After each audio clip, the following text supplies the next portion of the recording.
السلام علیکم۔ ہم 2 ہی بھائی تھے اور اماں ابا، بس اتنی ہی فیملی تھی میری۔ میری پیدائش کے وقت میری اماں کو بہت سی پیچیدگیوں کا سامنا کرنا پڑا تھا، جس کی وجہ سے اماں کی طبیعت بہت خراب رہتی تھی، لیکن پھر بھی میں اماں کی ہاتھ کا چھالا تھا۔ چھوٹا بیٹا بہت زیادہ لاڈلا ہوتا ہے، یہ بات مجھ پہ صادق آتی تھی۔ میرے منہ سے نکلا ہر لفظ اماں اور ابا فوراً سے پورا کرتے تھے اور کبھی بھی میری کوئی فرمائش ادھوری نہیں چھوڑتے تھے۔ میں پڑھائی میں بہت نکما تھا، لیکن پھر بھی کبھی اس بات کو لے کر اماں نے میرے ساتھ ڈانٹ ڈپٹ نہیں کی تھی، جبکہ بڑے بھائی پر بہت زیادہ سختی تھی۔ میں سارا دن گلی میں کھیل کود کرتا تھا، اماں سے بار بار پیسے لیتا اور گلی کے کونے پر موجود گیم پر طرح طرح کی گیمیں کھیلتا۔ میرا بڑا بھائی میری شکایت کرتا تو میں اس قدر روتا کہ اماں اور ابا الٹا اسی کو ڈانٹ دیتے۔ مجھے بخار چڑھتا تو اماں ساری رات مجھے گود میں لے کر بیٹھتی اور ابا دوا کی بوتل اٹھائے میری منتیں کرتا کہ بیٹا دوائی پی لو۔ میں اس وقت اور زیادہ بھی نخرے کرتا، جبکہ میرا بڑا بھائی ایسا نہیں تھا۔ وہ کبھی اماں ابا کو تنگ نہیں کرتا تھا، البتہ یہ شکوہ ضرور کرتا کہ اماں ابا اس سے زیادہ مجھ سے پیار کرتے ہیں۔ اسی طرح وقت گزرتا رہا، بڑے بھائی کی تعلیم مکمل ہو گئی، جبکہ میں نے بہت مشکل سے FA کیا تھا۔ بڑے بھائی کی اچھی نوکری لگ گئی، ابا ریٹائر ہو گئے، گھر کا سارا خرچہ بڑے بھائی ہی اٹھا رہے تھے، اس لیے وہ چاہتے تھے کہ اب میں بھی نوکری کروں، کیونکہ اماں ان کی شادی کے لیے لڑکیاں تلاش کر رہی تھی اور بھائی چاہتے تھے کہ ان کی شادی سے پہلے میں کسی قابل ہو جاؤں۔ اٹھتے بیٹھتے وہ مجھے بس یہی کہتے کہ معاذ، نوکری تلاش کر لو، کب تک یوں گھر پہ بیٹھے رہو گے؟ سارا دن پلنگ توڑتے اچھے نہیں لگتے۔ وہ چاہتے تھے کہ میں اٹھ کر پڑھائی کروں، کچھ کام کاج کروں یا پھر اپنے پیروں پہ کھڑا ہونے کی کوشش تو کروں، لیکن یہ سب مجھے کہاں پسند تھا۔ میں بھائی کی باتوں کو نظر انداز کرتا تھا، لیکن جس دن بھائی تھوڑا سا سخت لہجے میں یہی بات کہتے تو میں اس دن بھوک ہڑتال پہ چلا جاتا اور ایک نوالا نہ کھاتا۔ اماں میری منتیں کرتی، میں تو صاف کہہ دیتا کہ تمہارا بڑا بیٹا مجھے اپنی کمائی کا نوالا جتا دیتا ہے، اس لیے مجھے نہیں کھانا۔ میری بات پر اماں کا دل اور ٹوٹتا۔ اماں بڑے بھائی کو ڈانٹ ٹپٹ کرتی، مجھے سمجھاتی کہ کھانے پہ غصہ نہیں نکالا کرو۔ میں بھی جان بوجھ کے ناٹک کیا کرتا تھا۔ اماں سے خوب منتیں کروانے کے بعد میں فوراً سے کھانا کھا لیتا تھا، کیونکہ بھوک سے تو میرا بھی برا حال ہو رہا تھا۔ مجھے تو بیڈ پہ بیٹھے ہی ہر چیز ملنے کی عادت تھی، تو پھر میں محنت مشقت کیوں کرتا؟ لیکن یہ بات میرے بڑے بھائی کو ہضم نہیں ہو رہی تھی۔ کچھ دن گزرے تو ابا بھی یہی بات کرنے لگے کہ مجھے اب نوکری ڈھونڈ لینی چاہیے۔ ابا چاہتے تھے کہ اپنے مرنے سے پہلے وہ میری بھی شادی کروا دیں، کیونکہ بھائی کی منگنی تو ہو چکی تھی، لیکن مجھے لڑکی کون دیتا؟ کبھی کبھی تو مجھے لگتا تھا کہ بھائی ہی ابا کو پٹیاں پڑھاتے ہیں، انہی کے کہنے پر ابا مجھے نوکری کے لیے تنگ کرتے ہیں۔ پھر اسی زمانے میں مجھے نغمہ پسند آ گئی۔ میں نے اماں سے رشتہ لے جانے کو کہا تو اماں کا منہ کھلے کا کھلا رہ گیا۔ نغمہ کا باپ کیا دیکھ کر تجھے رشتہ دے گا؟ نہ تو نوکری کرتا ہے، نہ کماتا ہے، بڑے بھائی کے پیسوں پر عیش کرتا ہے، کوئی بھی لڑکی تجھے ایسے نہیں دے گا۔ اماں کی بات سن کر میں نے ہاتھ میں پکڑا شیشے کا گلاس دیوار پہ دے مارا۔ اماں سے کہا کہ تم لوگ مجھے ہر وقت یہ بات جتاتے رہتے ہو کہ میں نکما ہوں۔ اگر ایسا ہے تو سن لو، میں بھی نوکری کرنا چاہتا ہوں، لیکن اس ملک میں کچھ نہیں رکھا، مجھے پردیس جانا ہے۔ میرے دماغ پر ایک نیا بھوت سوار ہو چکا تھا۔ دراصل گلی کے کونے پر جہاں میں گیم کھیلنے جاتا تھا، وہاں میرا ایک دوست تھا، شاہد۔ اس نے سعودیہ جانے کے لیے ویزا دیا تھا۔ اس نے مجھے بتایا تھا کہ وہاں بڑی عالی شان نوکریاں ہوتی ہیں، AC میں بیٹھ کر کام کرنا ہوتا ہے، پیسے بھی ریالوں میں ملتے ہیں۔ یہاں تو کچھ نہیں رکھا۔ بس اس کی یہ بات میرے دماغ میں ایسی سمائی کہ میں نے بھی صاف لفظوں سے اماں کو کہہ دیا کہ مجھے 2 لاکھ روپے چاہیے، میں اپنا ویزا لگواؤں گا اور سعودیہ جا کر خوب پیسے کماؤں گا۔ پھر نغمہ تو کیا، محلے کی ہر لڑکی کا رشتہ مجھے مل جائے گا۔ اماں نے میری بات کو سنا تو سر پکڑ کے بیٹھ گئی، کیونکہ وہ جانتی تھی کہ میں جس بات کے پیچھے پڑ جاتا تھا اس سے پورا کروا کر ہی دم لیتا تھا۔ اماں نے میرے آگے ہاتھ جوڑے، کہنے لگی معاذ، یہ پردیس کی ضد نہ پکڑو، پردیس جانا کوئی آسان بات نہیں ہوتی، نہ ہمارے پاس اتنا پیسہ ہے کہ تمہیں پردیس بھیج سکے۔ تم یہی کوئی کام کاج ڈھونڈ لو، جو کمی پڑے گی وہ تمہارا بھائی پورے کر دے گا۔ میں نے اماں کو غصے سے دیکھا اور کہا کہ پھر تمہارا بیٹا ساری زندگی مجھے جتاتا رہے گا، مجھے اس کا احسان نہیں چاہیے، میرے حصے کا جو بھی پیسہ ہے اس سے مجھے پردیس بھیجنے کا انتظام کر دو۔ میری بات سن کر امی کا چہرہ رنگ اڑا تھا، وہ ہکلاتے ہوئے پوچھ رہی تھی کہ کون سا حصہ، کہ کیا کہہ رہے ہو؟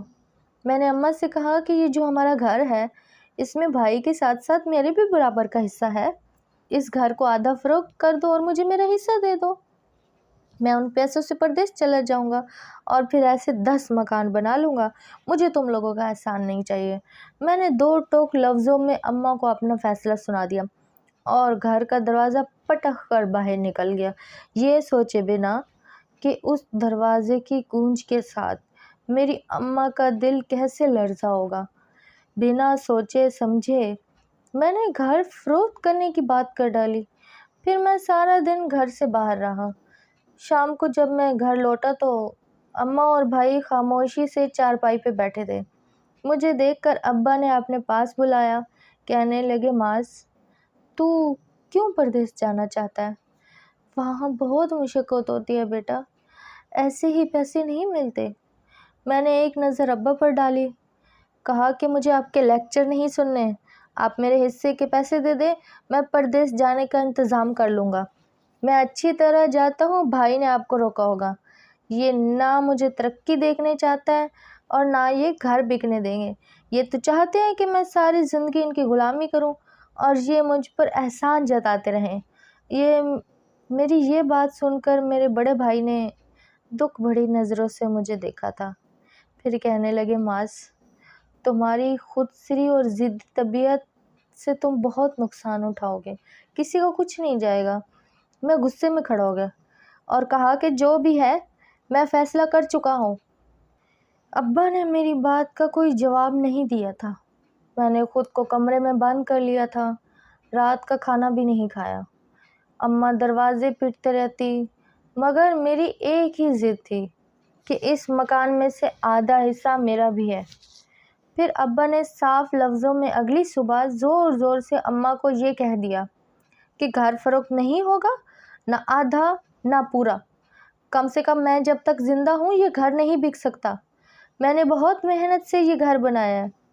یہ کہہ کر ابا گھر سے باہر چلے گئے اور مجھے اماں کے رونے کی آواز سنائی دے رہی تھی۔ اس گھر سے محبت تو اماں کو بھی بہت تھی، لیکن شاید وہ میری بھوک ہڑتال اور ضد کے آگے پھر سے ہار مان رہی تھی اور مجھے اماں کی اسی بات کا فائدہ اٹھانا تھا۔ دوپہر کا وقت تھا، گھر پر صرف اماں اور میں تھے۔ اماں میری کمرے کی کھڑکی کے ساتھ لڑ کے کھڑی تھی، بار بار مجھے دہائیاں دے رہی تھی کہ معاذ کچھ کھا لو، دروازہ کھولو، باہر تو نکلو۔ اسی وقت میرے دماغ میں خیال آیا، میں نے چادر اٹھائی اور پنکھے پہ ڈال دی، پھر اس کا پھندا بنا کر گلے میں لٹکانے لگا۔ یہ دیکھ کر اماں کے قدموں تلے سے زمین نکلی تھی، وہ چیخ اٹھی، کہنے لگے میرے بچہ ایسا نہیں کرو، میں خود تجھے تیرے حصے کے پیسے دلواؤں گی، تو پردیس جانا چاہتا ہے نا، میں تیرے باپ کے پاؤں پکڑ کر تجھے پردیس بھجوا دوں گی، لیکن ایسا ظلم نہ کر، دیکھ ماں کا دل بہت لرز رہا ہے، میں مر جاؤں گی۔ اماں زور زور سے رونے لگی۔ پھر میں نے اماں سے وعدہ لیا کہ وہ کسی بھی طرح مجھے پردیس جانے کا انتظام کروا کے دے۔ اماں نے میری زندگی کی خاطر مجھ سے وعدہ کر لیا۔ پھر اس شام